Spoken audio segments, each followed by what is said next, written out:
Hello students, एक बार फिर welcome है आपका अपने ही प्यारे से चैनल में, जिसमें हम बीएससी फर्स्ट ईयर के लिए यूनिट डिस्कस कर रहे थे frame of reference.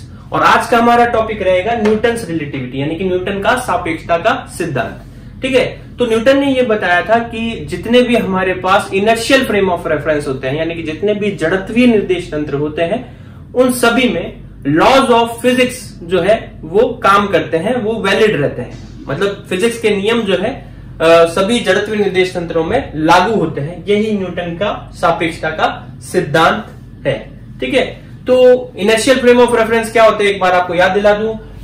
Inertial frame of reference वो होते हैं, हमने उसको इस तरह से डिफाइन किया था कि जिसमें लॉज ऑफ मोशन वैलिड रहते हैं। लॉज ऑफ मोशन में जो सबसे इंपॉर्टेंट लॉ है वो है F बराबर में ma।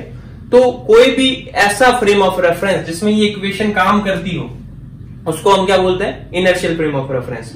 ठीक है, तो वो कैसा हो सकता है, वो फ्रेम ऑफ रेफरेंस या तो रेस्ट पे हो सकता है, मतलब जैसे हम रोड से किसी ऑब्जेक्ट को स्टडी कर रहे हैं, उसके मोशन को स्टडी कर रहे हैं, तो वहां पर ये इक्वेशन काम करेगी। वहां पर अगर आप देखते हो कि किसी पेड़ पर फोर्स 0 है, तो यहां पर इस इक्वेशन के अकॉर्डिंग उस पर एक्सेलरेशन भी क्या होगा, 0 होगा, जो कि आप ऑब्जर्व करोगे। या एक ऐसा फ्रेम ऑफ रेफरेंस जो कि क्या कर रहा है, एक कांस्टेंट वेलोसिटी से मूव कर रहा है। ठीक है, उसमें वेलोसिटी तो है लेकिन वो वेलोसिटी चेंज नहीं होती है। ठीक है, तो इसी पेड़ को आप एक चलती हुई गाड़ी से देखोगे, ठीक है, तो भी आप ये पाओगे कि उस पर ये इक्वेशन काम कर रही है, क्योंकि चलती हुई गाड़ी से जब आप देखोगे तो देखोगे पेड़ पर कोई फोर्स नहीं लग रहा, तो उस पर एक्सेलरेशन भी क्या होना चाहिए, 0 होना चाहिए। तो आप देखोगे कि पेड़ एक कांस्टेंट वेलोसिटी से पीछे जा रहा है, कांस्टेंट वेलोसिटी से पीछे जा रहा है, इसका मतलब उस पर एक्सेलरेशन 0 होता है।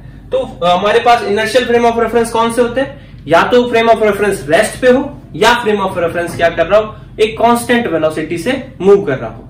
तो ऐसे अगर हमारे फ्रेम ऑफ रेफरेंस है, तो उसमें केवल F बराबर ma ही नहीं, बल्कि जितने भी लॉज है फिजिक्स के, चाहे वो ऑप्टिक्स के हैं, चाहे वो इलेक्ट्रोडायनामिक्स के हैं, चाहे थर्मोडायनामिक्स के हैं, सारे लॉज क्या रहेंगे, काम करेंगे। ठीक है बच्चों, तो ये एक लाइन हो गई सीधी सी, इसका एक स्टेटमेंट हो गया, वन लाइन में स्टेटमेंट हम लिख सकते हैं, in all inertial frame of reference laws of physics remain valid, it is called Newton's relativity. सभी जड़त्वीय निर्देश तंत्र में जो फिजिक्स के नियम है, भौतिकी के जो नियम है, वो काम करते हैं, और इसी को हम क्या कहते हैं बच्चों, न्यूटन का सापेक्षता का सिद्धांत। अब ये तो छोटी सी एक लाइन हो गई, इसको हम अब दो बड़े बड़े डेरिवेशन से प्रूव करेंगे। दो बड़े बड़े तो नहीं, बहुत ही छोटे छोटे से डेरिवेशन से प्रूव करेंगे। तो उसमें सबसे पहले हम लॉज ऑफ फिजिक्स में एक लॉ लेते हैं, momentum conservation principle. Conservation principle यानी कि संवेग संरक्षण का नियम। ठीक है, संवेग संरक्षण का नियम आप क्लास 11 से पढ़ते आ रहे हो। क्या होता है बच्चों कि अगर हम कहें किसी सिस्टम पर फोर्स 0 है, तो फोर्स जब 0 होता है तो फोर्स को लिखने का एक और तरीका होता है, फोर्स को हम क्या लिख सकते हैं, dp बाय dt। फोर्स क्या होता है, dp बाय dt। फोर्स होता है मां की पिटाई। ठीक है, फोर्स होता है मां की पिटाई। F बराबर में ma भी लिख सकते हैं, और F बराबर dp बाय dt भी लिख सकते हैं। dp बाय dt का मतलब क्या हो गया, rate of change in momentum, यानी कि संवेग में परिवर्तन की दर। तो फोर्स 0 है तो dp बाय dt भी क्या होगा, 0 होगा। तो इसका क्या अर्थ निकलेगा, मोमेंटम क्या रहेगा, कांस्टेंट रहेगा। ठीक है, तो किसी सिस्टम पर अगर फोर्स 0 हो तो सिस्टम का मोमेंटम कांस्टेंट रहता है। ठीक है, तो इसको हम कौन सा एग्जांपल से समझते हैं, इसको हम जो है कॉलिजन वाले, टक्कर वाले एग्जांपल से समझते हैं। ठीक है, दो कार जाकर आपस में टकरा जाए, ठीक है, या कोई कार बस से टकरा जाए, कोई तरह की कॉलिजन हो रही हो, एक बॉल दूसरी बॉल से जाकर टकरा जाए, तो वहां जब कॉलिजन होती है, तो कॉलिजन होने पर क्या होती है, एक बॉल जो है दूसरी बॉल पर आगे की तरफ फोर्स लगाएगी, और ये आगे वाली बॉल क्या करेगी, वापस दूसरी वाली बॉल पर पीछे की तरफ फोर्स लगाएगी, और ये फोर्स इक्वल और अपोजिट होंगे। ठीक है, ये कौन से लॉ से आता है, एक्शन रिएक्शन लॉ से आता है। ये बॉल इसको आगे धक्का दे रही है F फोर्स लगाकर, और जैसे ये इससे टकरा रही है, तो जितना इसने आगे की तरफ फोर्स लगाया, दूसरी बॉल क्या करती है, उस पर उतना ही पीछे की तरफ फोर्स लगाती है। तो नेट फोर्स क्या हो जाता है, 0 हो जाता है। तो इन दोनों बॉल को मिलाकर अगर हम एक सिस्टम माने, तो इनका मोमेंटम यानी क्या होता है बच्चों, मोमेंटम यानी कि P बराबर में mv, मास इंटू वेलोसिटी, वो दोनों का मिलाकर जो मोमेंटम होता है वो क्या रहता है, कंजर्व रहता है। इसी को हम मोमेंटम कंजर्वेशन प्रिंसिपल कहते हैं।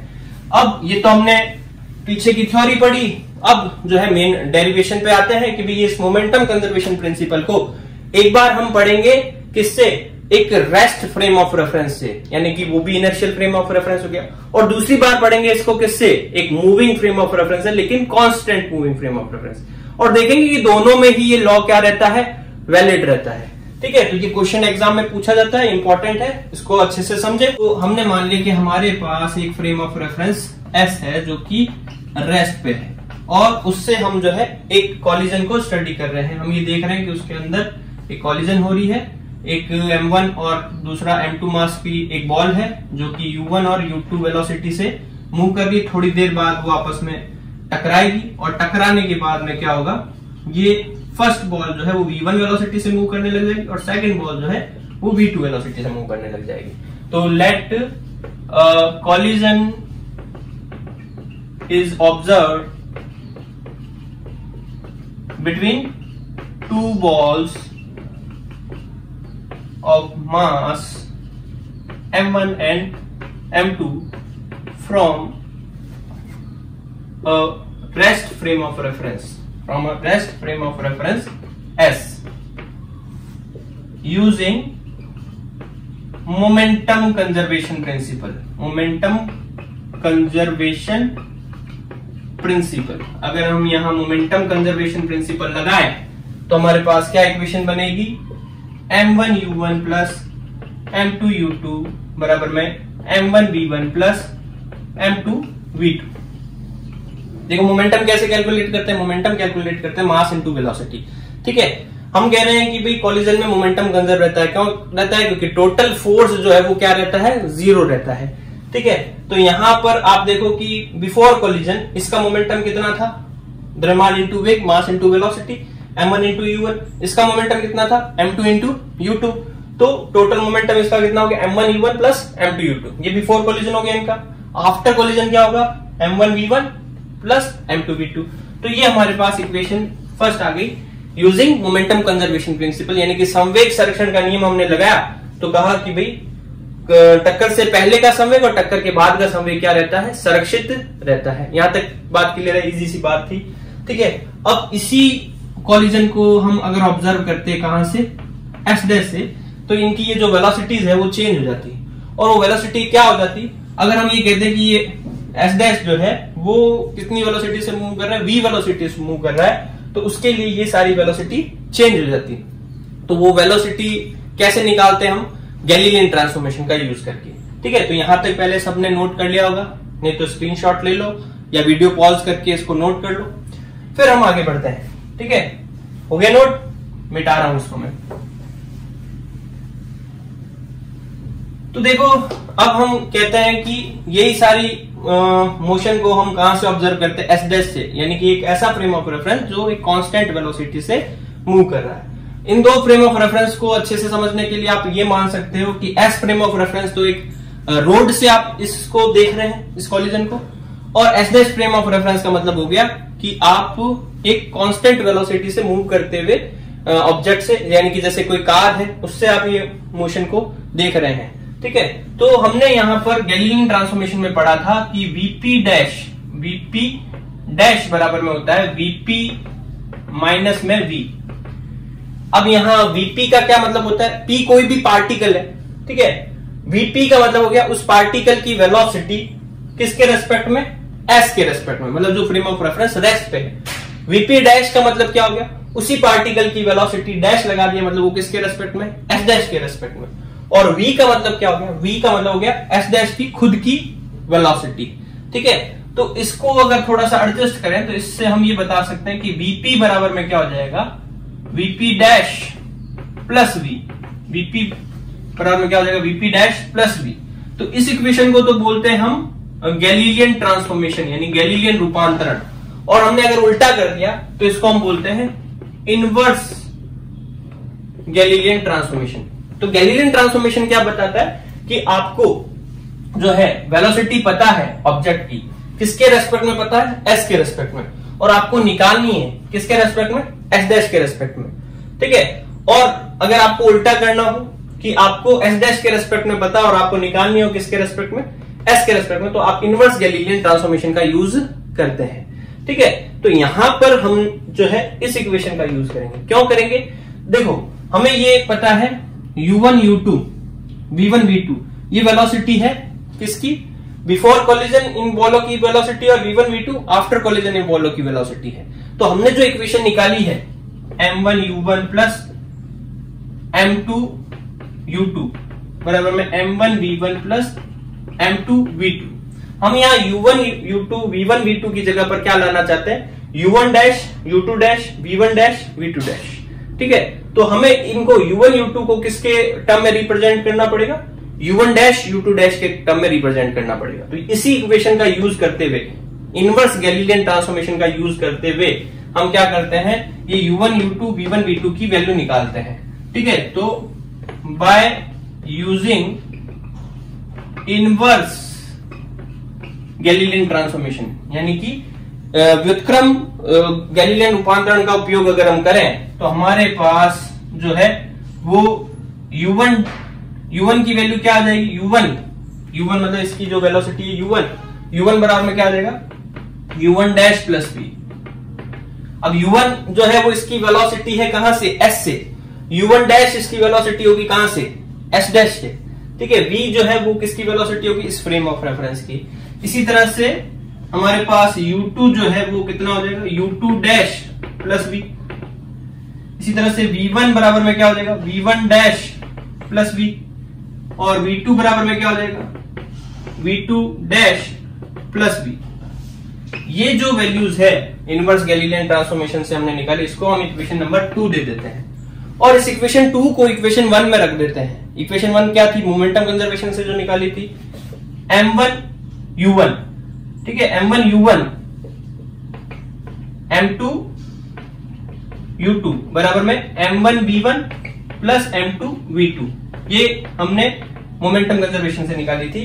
तो ये u1 की वैल्यू यहां रख देते हैं, तो हमारे पास क्या आ जाएगा, m1 u1 dash plus v, m2 u2 की जगह क्या आ जाएगा, u2 डैश प्लस v बराबर में m1 v1 की जगह पर क्या आ जाएगा, v1 डैश प्लस v, फिर m2 v2 की जगह पर क्या आ जाएगा, v2 डैश प्लस v। अब देखो इस इक्वेशन को सॉल्व करते हैं। इस इक्वेशन को सॉल्व करने पर देखो क्या आता है, ऊपर वाला ये मिटा देता हूं मैं, यहां सॉल्व करने पर क्या आता है, देखो आप इसको ऊपर मैं सॉल्व कर रहा हूं, अंदर मल्टीप्लाई कर दें तो m1 u1 dash plus m1 v, m2 u2 dash plus m2 v equals to m1 v1 dash plus m1 v, m2 v2 dash plus m2 v। अब आप देखो दोनों साइड से क्या चीज कैंसिल हो रही है। अब देखो m1 v से यहां m1 v गया, m2 v से यहां m2 v गया, तो हमारे पास क्या आया, m1 u1 dash plus m2 u2 dash equals to m1 v1 dash plus m2 v2 dash. ये हमारे पास इक्वेशन आई, और ये इक्वेशन क्या शो कर रही है, यहाँ u1 u2 क्या है, u1 डैश u2 डैश क्या है, ये u1 डैश u2 डैश जो है वो इन बॉल्स की वेलोसिटी है किसके रेस्पेक्ट में है, s डैश के रेस्पेक्ट में। v1 डैश v2 डैश इन्हीं बॉल की वेलोसिटी आफ्टर कॉलिजन है किसके रेस्पेक्ट में, s डैश के रेस्पेक्ट में। तो ये बता रहा है कि ये m1 u1 डैश ये मोमेंटम हो गया किसका, इस बॉल का, किसके रेस्पेक्ट में, s डैश के रेस्पेक्ट में। ठीक है, और ये दूसरी वाली बॉल का हो गया, तो ये बिफोर कॉलिजन टोटल मोमेंटम हो गया, ये आफ्टर कॉलिजन टोटल मोमेंटम हो गया, और ये क्या आ रहा है, बराबर आ रहा है। इसका मतलब क्या निकलता है कि अगर पहले फ्रेम ऑफ रेफरेंस में मोमेंटम कंजर्वेशन प्रिंसिपल लागू हो रहा है तो दूसरे फ्रेम ऑफ रेफरेंस में भी मोमेंटम कंजर्वेशन प्रिंसिपल लागू होगा। ठीक है, तो यही क्या थी, न्यूटन्स रिलेटिविटी। न्यूटन ने बताया कि लॉज ऑफ फिजिक्स सारे फ्रेम ऑफ रेफरेंस में सेम रहेंगे। ठीक है, तो आज के लिए इतना ही, बाकी हम पढ़ते हैं नेक्स्ट क्लास में।